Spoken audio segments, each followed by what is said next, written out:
자, 이제 4월도 중순으로 접어들고 있습니다. 주요 일정부터 챙겨드리죠. 네, 4월 14일은 미국의 3월 뉴욕 연은에서 발표하는 기대 인플레이션 수치가 나오게 되고요. 골드만삭스가 실적을 발표할 예정입니다. 4월 15일은 존슨앤존슨과 시티그룹이 이제 각각 실적을 발표할 예정이고요. 4월 16일은 중국의 1분기 GDP, 중국의 3월 소매 판매, 산업 생산 데이터가 나오고 미국에선 3월 소매 판매 데이터가 나올 예정입니다.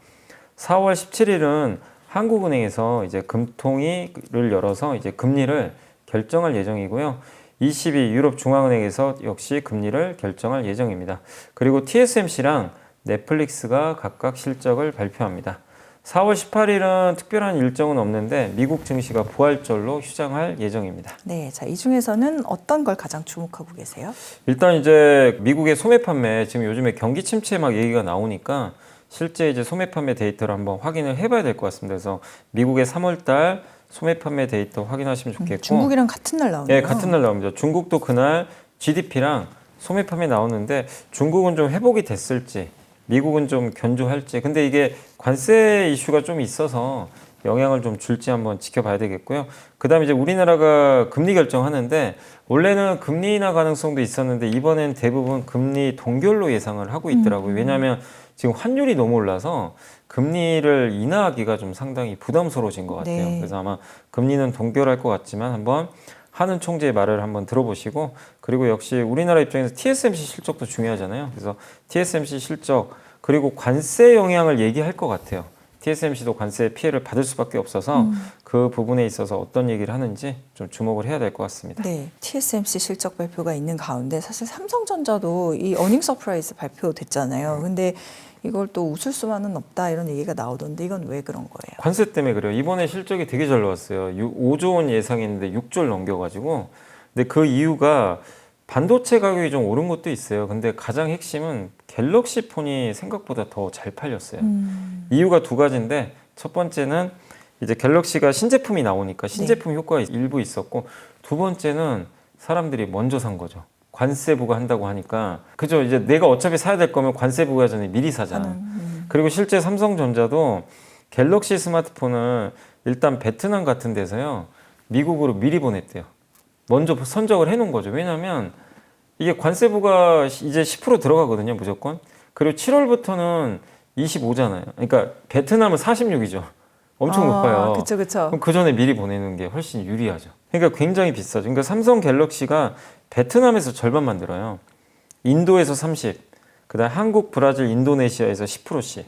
그러니까 베트남이 제일 중요해요, 인도랑. 인도는 아마 제가 알기로는 26% 맞은 걸로 알고 있거든요. 그래서 어쨌든 미리 보내놓은 거죠. 근데 이렇게 미리 선적을 해서 수출하면 그게 실적으로 잡히거든요. 그럼 이 실적을 우리가 웃을 수가 없는 거죠. 어떻게 보면 관세 때문에 좋아진 거라서. 결국 중요한 건 뭐죠? 2분기, 3분기 실적이 관세가 이제 들어가는 실적인데, 그때도 갤럭시가 잘 팔리면 당연히 이제 이거는 삼성한테 되게 좋을 수 있지만, 어쨌든 이거는 일회성 효과가 좀 있어서 결국엔 스마트폰은 빼고 우리가 봐야 될 것 같아요. 그럼 결국 반도체가 중요할 것 같고, 그래서 이번 실적에서 우리가 이제 앞으로 확인해야 될 거는 스마트폰보다 삼성이 결국 그 반도체에서 어느 정도 성과를 내줄지. 근데 일단 긍정적인 건 파운드리가 이번에 2조 이상 까먹었나 봐요. 근데 이건 최악은 지나가고 있대요, 파운드리 쪽은. 그래서 증권사 애널리스트 보고서를 보면 파운드리 이제 나아질 것 같다. 이건 굉장히 긍정적이고, 2분기나 3분기에 HBM3 12단짜리 요거 엔비디아 승인 받는 거. 근데 JP 모건은 승인 받을 것 같다. 이렇게 또 긍정적으로 얘기를 해줬어요. 그러니까 기대감은 높아요, 반도체도. 그래서 삼성은 앞으로 결국 반도체가 얼마나 잘 되느냐, 엔비디아, 파운드리 적자 축소, 이 두 가지가 잘 된다면 하반기는 상당히 좀 주가 좋지 않을까 이렇게 보고 있고, 그리고 좀 다행이었던 게 이번에 구글이 클라우드 넥스트라는 행사를 했어요. 여기 행사에서 뭐라고 했냐면 데이터 센터 지출 계획을 또 발표했거든요. 걱정했던 게 지출 줄이면 어떡할까 했는데 다행히 기존에 발표한 750억 달러 투자 계획을 재확인을 해줬습니다. 이건 호재죠. 그래서 줄이지 않았기 때문에 AI 투자는 아직까지 이상은 없다. 그래서 이거는 삼성전자한테는 좀 긍정적이지 않을까 라고 생각을 하고 있습니다. 아, 그리고 파운드리 얘기하시니까 뭐 삼성 파운드리를 퀄컴이 쓸 수 있다. 그럴 가능성이 꽤 높다라는 외신 보도도 나왔던데. 네, 근데 그게 이제 뭐 아직은 우리가 확인하기 좀 어렵지만 만약에 퀄컴 걸 수주를 따내게 된다면 엄청난 호재죠. 왜냐하면 퀄컴은 초대형 고객사예요. 보통 고객사가 아니라, 그러니까 아이폰이 있고 안드로이드 폰이 있죠. 아이폰은 아이폰이고 안드로이드의 대장은 삼성 갤럭시잖아요. 근데 거기에 대부분의 그 반도체는 퀄컴께 들어가요. 스냅드래곤. 근데 그게 안타까운 게 원래 옛날에 스냅드래곤도 삼성이 해줬어요. 네. 근데 발열이 심해서 그 퀄컴이 어디로 갔냐면 TSMC로 다 빼버렸어요. 굉장히 뼈 아팠죠. 이 엄청난 대형 고객사가 빠져나가니까. 그랬는데 만약에 근데 그 대형 고객사가 만약에 다시 온다면, 커스터머로. 근데 문제는 따내는 것도 중요하지만 제대로 만들어야 돼요. 공급을 또 했는데 발열이 또 생기면 이건 이제 돌이킬 수 없어요. 근데 어쨌든 퀄컴이 만약에 이걸 준다는 건 삼성이 발을 잡았다는 얘기거든요. 어느 정도 나온다는 얘기니까. 그래서 만약에 이게 진짜 사실이면 네. 삼성한테는 정말 좋을 수밖에 없는, 무조건 이건 성공을 해야 되고 이게 성공하면 기업 가치가 올라갑니다, 당연히. 네. 그러면 이게 되면요, 다른 고객사들도 따라 들어와요. 퀄컴의 효과가 생기거든요. 야, 퀄컴도 이제 삼성이 맡기네? 삼성을 다시 보는 거죠. 그러니까 엄청난 호재는 맞는데 과연 이게 사실인지 그걸 좀 확인할 필요는 있는 것 같아요. 사실이라면 엄청난 네. 호재다. 왜냐하면 대형 고객사가 네. 돌아오는 그럼요. 거니까. 네. 그리고 우리나라 바이오들이 요즘 좋은 것 같거든요. 들썩이고 있어요. 근데 이게 미국 의회에서 뭐 중국 바이오테크 부상, 미국 지배력 위협 이런 제목의 보고서가 또 나왔습니다. 근데 우리 바이오들이 급등을 한 거는 저는 처음엔 좀 의외라고 생각했던 게, 보통 우리 얘기할 때 어떤 규제에 따른 반사 이익을 얘기하는데 네. 이거는 어떻게 연결이 돼서 한국 바이오에 긍정적인 걸까요? 그러니까 이제 중국이 미국의 바이오의 위협이 너무 되고 있다. 그리고 중국 같은 경우는 미국의 적대국이잖아요. 그렇죠. 그러니까 미국에서 생각하는 건 뭐냐면 이 적대국에 너무 많은 의약품을 의존하고 있다. 이런 생각이 좀 있어요. 특히 필수 의약품, 감기약 같은 것도요. 중국산이 많아요. 예. 그러니까 이번에 아시잖아요. 트럼프가 의약품 관세에서 빼버렸잖아요. 당장 할 수가 없거든요. 거기다 관세 때리면 필수 의약품이 약값까지 뛰면 뭐 욕이란 욕은 안 먹을 수가 없어요. 그러니까 이번에 뺀 건데 매기긴 할 것 같아요, 언젠가는. 근데 너무 의존도가 심한 거죠. 그러니까 이거를 중국 의존도를 줄이자는 거예요, 한마디로. 전략은. 기사에도 나왔던 내용 중에 뭐냐면, 처음에는 신발과 운동화를 어떻게 하면 더 빠르고 저렴하게 잘 만들 수 있을까 하는 것이 중국의 생각이었고, 두 번째가 아이폰을 더 빠르고 더 잘 만드는 방법이 있었는데, 이제는 생명공학, 네. AI까지. 그러니까 아까 감기약뿐만 아니라 바이오 같은 굉장히 만들기 어려운 신약까지도 중국의 경쟁력이 엄청나게 이제 올라가 있는 거예요. 그러니까 이제 이런 것들을, 지금 신발 운동화 처음에 중국에 의존했죠. 근데 이게 이제 베트남으로 갔죠. 근데 지금 아이폰 의존하고 있죠. 네. 그 다음은 뭐냐 이거죠. 생명과학, AI까지. 이러면 정말 미국의 미래는 안 보인다는 거죠. 이걸 무기화할 수도 있어요, 중국이. 히토르처럼. 그래서 여기서 벗어나자. 그래서 중국을 규제하자. 그래서 작년에 많이 말씀드렸지만 생물보안법 통과시켜야 된다는 뭐 이제 그런 내용도 있고, 그러니까 중국 기업과 거래하지 말라는 거죠. 미국 바이오 기업들이. 그래서 어쨌든 지금 중국의 바이오가 너무 위협적으로 커지고 있으니까 초당적으로 이걸 좀 한번 견제를 해보자. 그리고 미국 스스로 좀 키우자, 산업을. 네. 미국의 공장도 짓고 이런 내용입니다. 그래서 이거는 당연히 우리나라한테는 좋은 거죠. 중국을 견제하면서 한국과 손잡을 수 있기 때문에. 그래서 대표적으로 한국의 위탁 생산 업체들, CDMO라 그러죠. 삼성바이오, ST팜, 바이넥스 같은 기업들한테 호재가 되지 않겠냐라고 생각을 하고 있습니다. 네, 우리나라 바이오 기업 중에 ABL 바이오라고 있는데 여기가 무려 4조 원 규모의 바이오 기술 수출 성사시켰습니다. 그래서 이번에 수출하게 된 신약 기술 내용, 그다음에 한국 바이오의 경쟁력까지 좀 설명해 주세요. 사실 이 급락장의 바이오주들이 되게 좋았어요. 정말 놀라울 정도로 주가 복원력도 빠른데, 이유가 있는 게, 이게 이제 ABL 바이오가 기술을 갖고 있어요. 어떤 기술이냐면은, 보통 이게 뇌질환이 생기면 여기다 요 안으로 약이 들어가야 되잖아요. 근데 뇌 혈관 장벽이 있대요. 이걸 이제 BBB라는 용어를 쓰더라고요. 그래서 여기에 들어갈 수가 없나 봐요, 잘. 여기 막고 있어요. 그러니까 어떤 거대한 산맥 같다고 생각하시면 돼요. 얘를 뚫고 들어가야 되거든요. 근데 보통 막힌대요. 근데 ABL 바이오가 갖고 있는 기술이 그랩바디 B가요, 이거를 뚫는 기술인 것 같아요.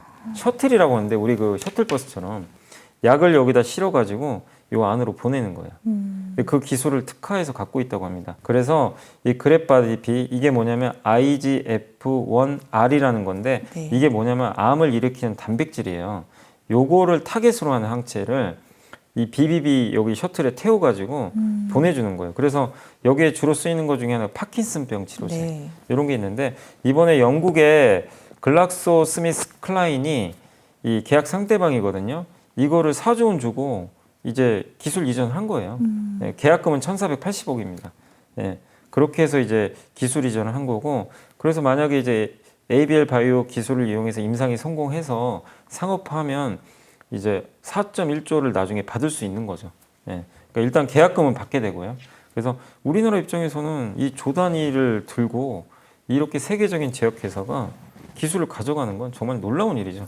예. 그래서 기억하시겠지만 올해만 벌써 세 번째예요. 2월 7일 날 올릭스가 일라이릴리에 9,116억 원으로 기술 수출한 게 있어요. 요건 뭐냐면은 그 비알코올성 지방 간염. 그러니까 알코올이 들어가지도 않았는데 지방 이제 간이 생기는 거죠. 그거 치료하는 기술이고 3월 17일은 알테오젠이 영국의 아스트라제네카에 2조 원짜리 기술 수출. 이거에 이어서 벌써 세 번째입니다. 그러니까 조 단위 수출이 계속 나오고 있어요. 그러네요. 그러니까 정말 바이오가 강한 이유가 그냥 바이오가 좋아서가 아니라 실제 우리나라 기업들이 아까 제가 생물보안법도 말씀드렸지만 또 이런 바이오 신약 기업들이 수출을 통해서 돈을 벌고 있어요. 그렇기 때문에 바이오가 확실히 지금 우리나라 주도권을 잘 잡고 있고 경쟁력이 과거랑 비교가 안 될 정도로 정말 커지고 있다. 정말 한국 바이오의 좀 놀라운 기술력들이 이번에도 입증됐다. 이렇게 말씀을 드리고 싶습니다. 그러면은 한국 바이오는 이미 이제 급등을 하긴 했지만 여전히 유망하다 이렇게 봐야 되나요? 근데 말씀드리고 싶은 거는 또 만약에 올라갔을 때는 관망하셔야 되겠지만 언제든지 기회는 와요. 이번에도 이 폭락장이 또 왔잖아요. 그럴 때 좋은 바이오를 또 투자하신 분이라면 또 좋은 성과를 냈겠죠. 그러니까 앞으로도 이런 걸 공부를 하신 다음에 급락장을 기다리는 것도 되게 좋은 방법 중에 하나예요. 그러니까 안 올 수도 있죠. 뭐 정말 올해 안 오고 내년에 올 수도 있고 그럼 우리가 모르잖아요. 근데 갑자기 한 달 후에 또 올 수도 있는 거고. 그러니까 여유를 가지시고 공부를 하신 다음에 공부가 안 되면 뭘 사야 될지 모르잖아요. 그렇죠. 사실. 그러니까 어떤 업종을 사고 어떤 기업을 살지는 평소에 공부를 항상 해놓으시고 좋은 타이밍이 올 때 투자를 해놓으시면 좀 좋을 것 같습니다. 네, 어제 많이 짚어보긴 했습니다만 이 상호관세 유예 기간은 90일입니다. 당연히 뭐 우리 정부도 협상을 할 텐데요. 우리 정부는 어떤 전략으로 좀 협상에 임해야 될까요? 일단 이제 90일 동안 잘 해야 되는 게 저는 먼저 할 필요는 없다고 보고요. 일본 하는 걸 좀 보고 나중에 따라 했으면 좋겠어요. 왜냐하면 일본이 먼저 할 것 같더라고요. 일본이 이시바 시게루 총리가 먼저 전화도 했던 것 같고 거기는 왜 좀 다급하냐면 가서 일본은 미국 가서 갖은 압을 다 떨고 왔어요. 표현이 좀 그런데 선물도 뭐 투구도 선물 주고 별걸 다 했거든요. 관세율은 1% 차이밖에 안 내요. 우리는 할 수가 없었어요. 그때 대통령이 없었던 시점이니까 어떻게 보면 권한대행이 할 수 있는 역할이 좀 제한적이잖아요. 네. 그러다 보니까 어쩔 수 없이 못했는데 일본은 가서 정말 노력을 많이 했거든요. 근데 관세율 차이가 1%니 이제 일본은 되게 다급해진 것 같아요. 우리가 이렇게까지 노력했는데도 관세를 많이 맞아버리니까 그래서 일본이 뭐를 할진 모르지만 먼저 협상을 해서 일본의 결과가 나올 거 아니에요. 자, 일본 관세 이렇게 해서 우리 낮췄다. 그럼 우리는 그걸 보고 트럼프가 원하는 카드를 이제 그 다음에 쥐고 따라가면 됩니다. 그러면 이제 한국이 훨씬 유리할 수밖에 없어요. 그래서 저는 너무 먼저 할 필요 없다. 이제 왜냐하면 90일도 있으니까. 네. 근데 우리가 해야 될 것 중에 제일 저는 그래도 카드 중에 제일 확실한 건 LNG 같아요. LNG. 안 그래도 대외경제정책연구원에서 분석 자료가 나왔는데 LNG를 미국산 LNG를 수입을 하면요. 상호 관세율을 일단 20%까지 낮출 수 있다. 25잖아요. 한 이제 5% 낮출 수 있는데 네. 미국산 LNG를 702만 톤 추가 수입을 하면 1.4%포인트 정도 관세율이 낮아진대요. 왜냐하면 무역수지 적자가 줄죠. 미국 입장에서. 우리가 LNG를 사가니까. 그렇게 따지면 그걸로 관세를 때리는 거거든요. 그러니까 미국 걸 우리가 많이 사주면은 관세는 무조건 떨어지게 돼 있어요. 지금 구조 하에선. 네. 근데 우리가 그렇다고 미국산 자동차를 많이 살 수는 없잖아요. 그건 소비자가 사야 되는 거니까. 그럼 결국 정부에서 할 수 있는 건 에너지거든요. 그래서 LNG 수입을 어쨌든 많이 하고 또 플러스 알파로 미국이 못하는 거를 좀 제공해 주는 거죠. 예를 들면 조선, 원전 같은 거 이런 것들을 우리가 적극적으로 지원해 주면 네. 트럼프 대통령 입장에서도 고맙죠. 그렇기 때문에 관세율을 추가로 더 낮춰주지 않을까. 그래서 우리가 LNG 조선 원전 쪽에서 뭔가 협상력을 잘 발휘하면 좋지 않을까 이렇게 생각하고 LNG 있습니다. 조선 원전 네. 쪽에서의 협상력 알겠습니다. 그리고 어제도 말씀을 주셨는데 최근에 이제 국내 주택 건설주들에 대해서 좀 긍정적으로 보는 의견들이 많아서 이게 관세로부터는 이제 좀 피할 수 있는 부분이기도 하고 또 주택 가격은 오르고 있고 착공도 조금씩 증가하고 있고 그러면 당연히 실적이 개선될 거다 이렇게 얘기를 하는데 이거 투자자들로서 관심 가져볼 만할까요? 저는 대형 건설사는 관심을 계속 가져야 된다고 생각을 하고 있어요. 왜냐하면 이유가 있는 게 많은 애널리스트도 공통된 얘기를 해주세요. 일단 실적이 좋아질 겁니다. 왜 좋아지냐면 옛날에 그 22년도에 수주했던 물량들은요. 자재비가 굉장히 비쌀 때. 근데 비쌀 때 수주를 했는데 수주 단가는 많이 못 올렸어요. 당시에. 네. 그럼 어떻게 돼요? 손해를 볼 수밖에 없어요. 그러니까 마진이 별로 안 좋은 것들이죠. 근데 그런 것들이 대부분 이제 건설이 끝나간대요. 그럼 앞으로는 수주 단가가 올라간 좀 고수익성 이제 현장들이 건설이 이제 올해부터 본격적으로 완료가 되면 그런 것들이 이제 반영이 되면 당연히 실적은 좋아질 수밖에 없는 거죠. 마치 옛날에 조선주가 쌀 때 수주했던 그 선박을 건조를 하다 보니까 실적은 안 좋게 나오는. 네. 근데 최근에 이제 비싼 선박들이 건조되니까 실적이 되게 좋거든요. 그런 효과가 건설사에도 한 2, 3년 정도 나올 것 같고 그 다음에 3년 동안 레고랜드 터지고 나서 아파트 업황이 좀 안 좋았잖아요. 사실은 이제 건설사들은 막 PF 문제 생기고 이러니까 그때 둔촌주공도 뭐 한이 많이 막 그랬잖아요. 네. 당시에도. 그래서 좀 밀어놨거든요. 착공을. 그러니까 어떻게 됩니까? 3년 동안 착공이 확 줄어요. 착공이 줄면 무슨 일이 발생하죠? 공급이 줍니다. 그죠? 아파트 공급이 주니까 아파트 값이 그럼 사실 오르게 되거든요. 그렇죠. 그러면 건설사들이 시행사가 다시 이제 착공을 시작하기 시작해요. 아파트 가격 오르면서 공급도 부족하니까 이제 다시 미뤄뒀던 건설을 재개합니다. 그러면 이제 다시 건설사랑 얘기를 해서 착공을 또 시작을 하는 네. 거죠. 착공이 늘어나면 당연히 건설사는 매출이 증가하잖아요. 당연히 그래서 좋을 수 있고 또 금리 정책도 인하 쪽이죠. 금리 인상을 할 건 아니니까 이것도 부동산 경기의 호재고 또 이제 대선 모드 들어가거든요. 추경 예상 이제 편성이 될 텐데 여기에 보통 이 건설이 되게 그 효과가 커요. 고용 유발 효과가. 워낙 산업이 고용 유발 효과가 크니까 지금 내수 부양하는데 또 가장 좋은 것 중에 하나가 건설 경기 부양하는 거거든요. 추경 기대감도 남아있다. 이런 걸 종합해 보면 건설업종은 충분히 저는 매력이 있다. 그리고 지난 3년 동안 주가가 안 좋아서 되게 여전히 저평가돼 있고 트럼프 관세랑 사실상 무관한 업종이고 네. 국내 내수 쪽이니까 그래서 한번 주목해 보시면 좋겠고 뭐 현대건설이나 HDC 현대산업, DLNC 요 세 개 기업을 많은 애널리스트들이 좀 공통적으로 꼽아 주시더라고요. 그래서 대형 건설사 주목할 필요는 저는 있다고 생각을 합니다. 대형 건설사 주목. 알겠습니다. 자, 그리고 중국 전기차에 대해서 고율의 관세를 매겼던 유럽이 이를 취소하겠다라고 합니다. 이로써 또 국내 배터리주는 큰 충격을 받은 모습인데 2차 전지는 정말 어렵네요.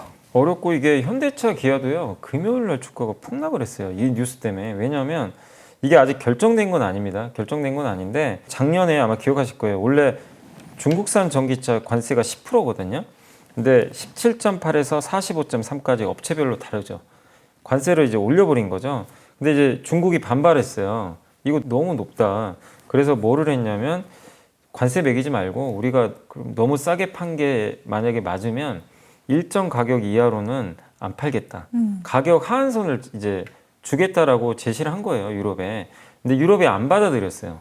그 협상이 안 됐어요. 네. 그래서 고율 관세가 그대로 부과되는데 이 관세 부과하니까 중국은 싸게 팔기로 유명하잖아요. 현대 기아의 전기차랑 차값이 별 차이가 안 나는 거예요. 우리나라랑 유럽은 무관세입니다. FTA 체결이라 관세가 없어요. 그러니까 현대 기아가 어떻게 보면 좀 약간 반사이익을 얻을 수 있잖아요. 근데 이번에 트럼프가 너무 공격적으로 관세를 때리니까 다시 유럽에서 무슨 얘기가 나왔냐면 중국과 좀 잘 지내야 되는 거 아니냐. 그래서 중국에 매겼던 관세를 취소할 수도 있다. 이 협상을 재개할 수도 있대요. 그러면 취소를 하게 되면 중국한테 좋잖아요. 그럼 현대 기아는 당연히 좀 안 좋아질 수 있죠. 그렇죠. 그리고 배터리에서도 마찬가지죠. 왜냐하면 중국 전기차에 우리나라 배터리가 들어가진 않거든요. 그러니까 이런 것들이 당연히 좀 악재가 될 수 있는데 그러다 보니까 금요일 날 LG엔솔, 기아 같은 기업들의 주가가 폭락을 했어요, 사실. 그 이유 때문인데 다만 여러분들이 염두에 두실 건 이건 트럼프 정책 때문에 유럽의 스탠스가 좀 바뀔 수 있다라는 거지 결정된 건 아니에요, 아직은. 아직 명확하게 취소하겠다, 중국과 손잡고 미국과 맞서겠다 이게 아니에요. 근데 이제 트럼프가 너무 세게 나오니까 이럴 가능성도 좀 배제할 수 없다라는 보도가 로이터에서 나오긴 했습니다. 그래서 실제로 협상을 할지는 제가 모르겠습니다. 모르겠지만 협상을 해서 만약에 관세를 취소하면 이건 당연히 악재가 좀 될 수밖에 없지만 다만 이미 주가에 지금 반영을 하고 있고 그리고 어쨌든 기존의 관세 정책을 유지할 수도 있어요. 그러면 주가 다시 복원하겠죠. 그래서 향후에 1, 2주 정도 이 뉴스는 명확하게 한번 확인해 보시되 다만 지금은 관세가 마치 그냥 없어질 것처럼 지금 주가는 빠져 있다라고 좀 말씀드리겠습니다. 그러면 이것도 또 하나의 기회일 수도. 기회일 수도 있는데 아직은 명확하지가 않아요. 아, 네, 그러니까 일단 저는 당연히 갖고 계신 분들은 보유하시는 게 맞는데 네. 신규 매수나 이거보다도 그건 아니다. 조금 불확실성이 너무 크니까. 확인은 좀 해보자. 저는 관세 철폐까지는 하지 않을 것 같은데 어쨌든 지금 그런 얘기가 좀 나와서 좀 주가가 빠졌습니다. 악재가 정말 끝없이 나오는 것 같아서 좀 네. 답답하긴 합니다. 버티는 힘도 필요하긴 하겠지만은 어렵습니다. 자, 골드만삭스 전 CEO 중에 로이드 블랭크파인이라고 좀 유명하신 분이 이런 얘기를 했더라고요. 단기 투자는 주식을 팔고 떠나고 장기 투자만 남으라. 이게 의미심장하게 들려서 뭐 이런 좋은 인사이트가 있는 얘기들을 좀 소개해 주시고요. 그리고 진짜 관세로 뭐 하루가 다르게 진짜 급변하고 있는 시장에서 투자자들이 어떻게 해야 되는 건지도 좀 근데 알려주세요. 이분이 정답을 정확히 얘기했어요. 이게 저도 여기에 정답이에요. 당연히 동의하는 게 단기 투자는 물론 이제 내가 오늘 들어가서 뭐 오늘 하루하루 사고 파는 거 뭐 그럴 수 있는데 단기 투자했다가 장기 투자로 바뀌는 경우들 있잖아요. 짧게 들어갔다가 그냥 갑자기 물려가지고 그런 경우는 파셔야 돼요. 그게 맞아요. 내가 짧게 들어갔는데 내가 어떻게 해서 들어갔냐가 되게 중요하거든요. 나는 이럴 것 같아서 들어갔는데 뭔가 이게 반대로 움직여서 폭 나가는 경우 있죠. 그럼 손절하셔야 됩니다. 그건 어쩔 수 없어요. 그래서 단기 투자라면 왜 떠나야 되냐면 예측이 안 되는 시장이에요. 지금 하루에도 나스닥이 5% 연속 2번 빠졌다가 갑자기 12% 올랐다가 또 5% 빠졌어요. 이래요, 막. 너무 여러분 예측이 되세요?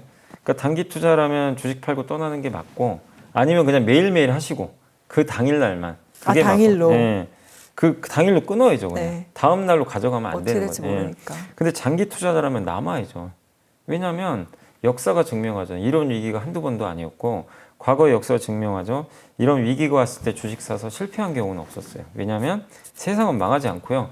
시스템이 결국 돌아가서 정상화 시킵니다. 어쨌든 코로나 때는 연준이 뛰어들어서 세상을 구원했죠. 예, 어쨌든 그리고 금융위기 때도 연준이 돈 풀어가지고 정부도 돈 풀고 이번에는 누가 풀죠? 연준이 할 수가 없어요, 사실.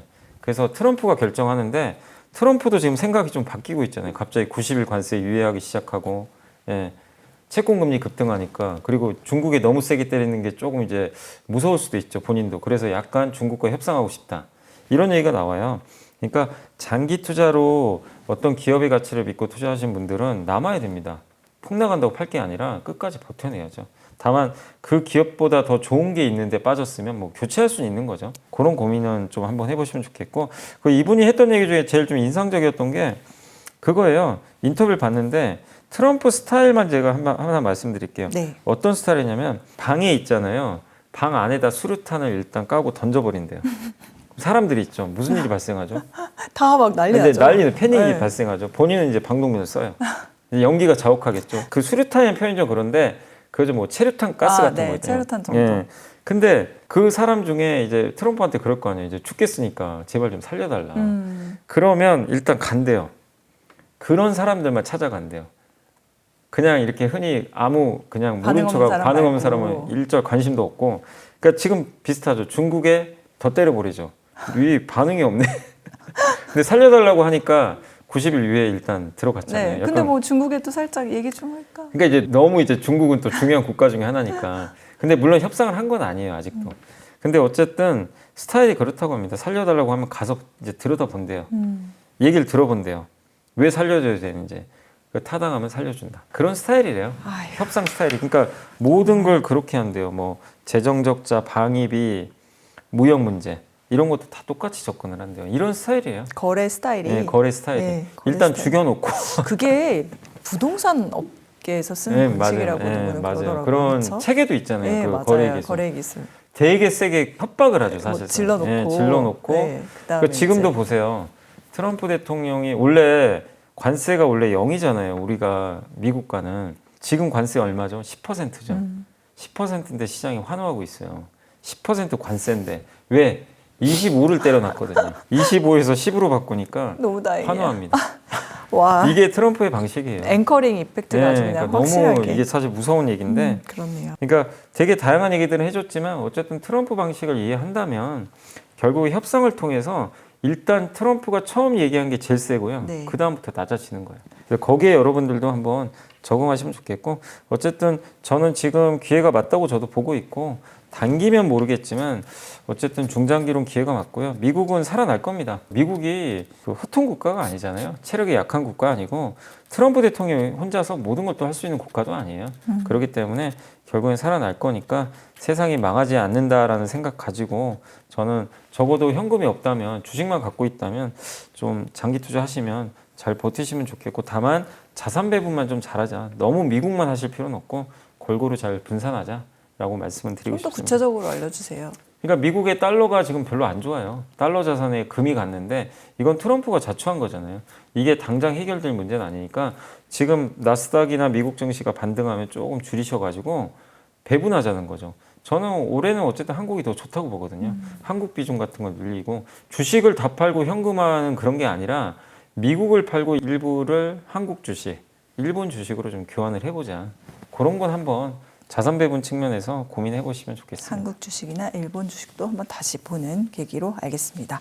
자, 일요일 순서 보고서 보고 마무리 짓겠습니다. 네, 메리츠증권의 김동관 연구원님이 제목이 반도체 장비 이게 41.195km 그 약간 이제 마라톤 그거 마라톤? 느낌, 저희 느낌. 마라톤 아이템 준비 예. 중인데. 네, 그런 느낌인데 제목이 이제 그렇게 써 있고 반도체 장비 얘기예요. 네. 근데 이제 파트 세 가지인데 첫 번째는 전공정 반도체 장비 업체는 메모리 투자가 늘어나야 된다. 그죠? 당연히 투자를 많이 해야 장비가 들어가니까. 근데 그렇게 봤을 때는 그동안 보수적으로 지출을 했기 때문에 좀 안 좋았는데 그래도 조금씩은 보수적인 지출 속에서 조금씩 이제 하반기 되면 조금씩 나아지지 않겠냐. 특히 하이닉스가 상대적으로 투자가 좀 많대요.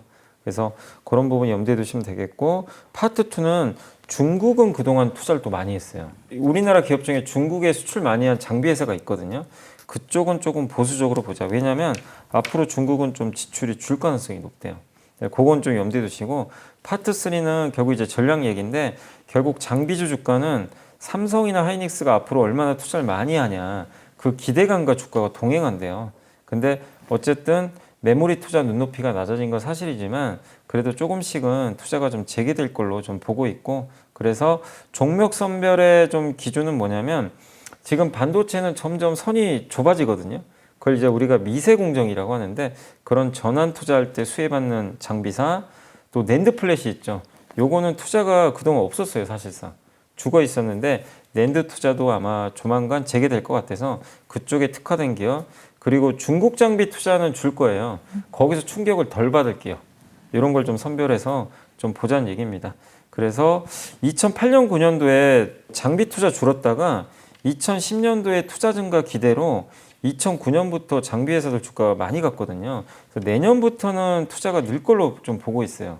그럼 올해 하반기부터는 장비 지출 증가에 대한 기대감이 붙어서 주가 오를 수 있다고 보는 것 같아요. 그래서 반도체 장비를 전체적으로 보면 좀 이렇게 상반기에 안 좋을 때 비중을 늘리는 것도 좀 필요하고 모든 걸 좋게 보는 게 아니라 아까 말씀드린 그 선별 조건에 의해서 좋게 보자. 그래서 가장 좋게 보는 거는 테스라는 회사가 있습니다. 테스. 예, 테스를 가장 탑픽으로 꼽아주셨고 그 외에 관심 종목으로 주성 엔지니어링, 원익 IPS를 꼽아주셨으니까 한번 참고하시면 좋겠습니다. 네, 자 이렇게 해서 4월도 또 초순을 잘이라는 표현은 그렇지만 어쨌든 버텨냈고요. 미사님 말씀대로 앞으로 1, 2주의 추이가 매우 중요하다고 말씀하시니까 또 다음 주 그리고 그 다음 주말에 이어지는 연블리의 비밀노트에도 관심 가져주시기 바랍니다. 그러면 잘 버티면서 나가보시죠. 고맙습니다. 감사합니다. 네.